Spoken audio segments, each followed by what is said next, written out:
आज हम मुगल सम्राट एवं उनका प्रारंभिक प्रतिरोध के बारे में जानेंगे।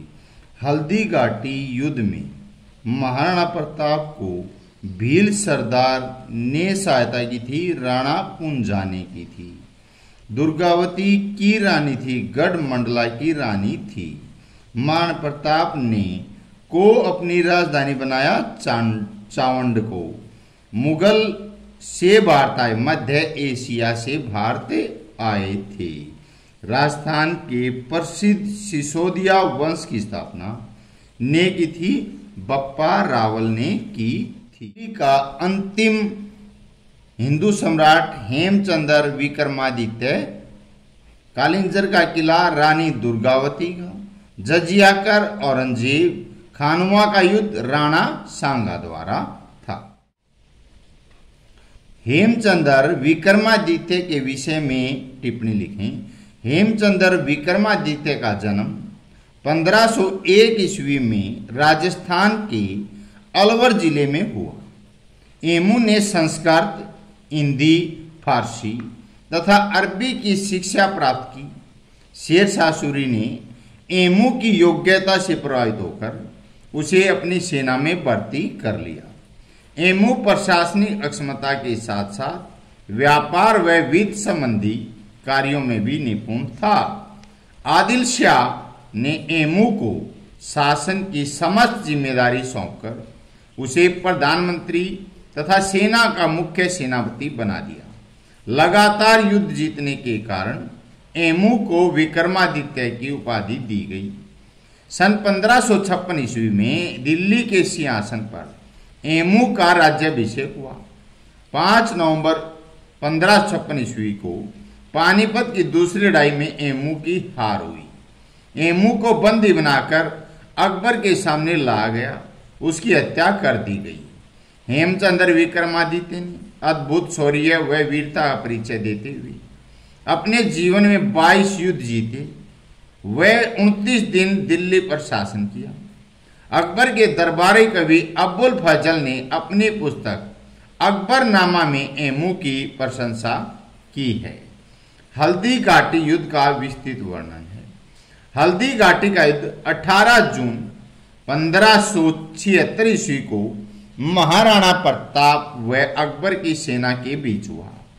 अकबर मेवाड़ पर अधिकार करके वहां के बहुमूल्य खनिज पदार्थों, मेवाड़ से गुजरने वाले आर्थिक व्यापार के रास्ते पर अधिकार करना चाहता था, किंतु वह महाराणा प्रताप को अपने रास्ते की सबसे बड़ी बाधा, रुकावट मानता था।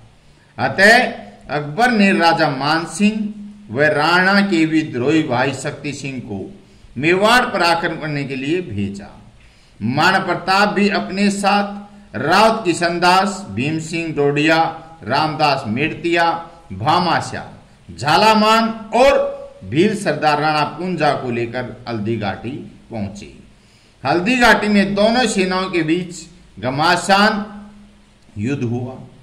महाराणा प्रताप की सेना के उत्साह को देखकर मुगल सेना अस्त और व्यस्त ध्वस्त हो गई। मुगल इतिहासकार बंदायुनी ने लिखा था कि मेवाड़ी सेना के आक्रमण का वेग इतना तेज तीव्र था कि मुगल सैनिकों ने भागकर जान बचाई। इस युद्ध में महाराणा प्रताप के प्रिय घोड़े चेतक ने घायल होकर दम तोड़ दिया था, किंतु वे जरा भी विचलित नहीं हुए और युद्ध की दिशा को पहाड़ों की तरह मोड़ने का प्रयास किया। तब तक झालामान ने मुगल सेना को रोके रखा तथा अपने जीवन का बलिदान दिया था। युद्ध में मुगल सैनिकों का मनोबल इतना टूट चुका था कि वे महाराणा प्रताप की सेना का पीछा करने का साहस नहीं जुटा सके। हल्दी घाटी के युद्ध में बाद महाराणा प्रताप के नेतृत्व में लोगों का विश्वास बढ़ गया। वे अब प्रताप वीर शिरोमणि के रूप में प्रसिद्ध हो गए थे। उनके अदम्य साहस और वीरता के कारण देशवासियों में स्वाभिमान का भाव पैदा होने लगा था। दुर्गावती के प्रतिरोध का वर्णन। मुगल शासक अपने राज्य का विस्तार गोंडवाना क्षेत्र में भी करना चाहते थे। मालवा के सुल्तान बाज बहादुर ने भी गोंडवाना राज्य पर 2 बार आक्रमण किया, किंतु दोनों युद्धों में उसकी हार हुई। रानी दुर्गावती का राज्य रीवा और मालवा की सीमा तक फैल गया। अकबर ने 1564 ईस्वी में आसिफ खान को गोंडवाना पर आक्रमण का आदेश दिया। आक्रमणकारी मुगल सेना में 50,000 पैदल व घुड़सवार सेना थी, जबकि रानी दुर्गावती की सेना में 20,000 सैनिक तथा 1,000 हाथी शामिल थे। रानी दुर्गावती ने मुगल सेना को तब तक रोके रखा जब तक वह घायल नहीं हो गई। उसने 2 दिन तक बहादुरी से मुगल सेना का मुकाबला किया, किंतु अंत में अपने सम्मान की रक्षा के लिए रानी दुर्गावती ने स्वयं को छुरा घोंप दिया। वीर गति को प्राप्त हुई। वीरांगना दुर्गावती ने अपने नाम के अनुरूप देश के लिए अपने जीवन का बलिदान किया, आने वाली पीढ़ियों के लिए आदर्श प्रस्तुत किया।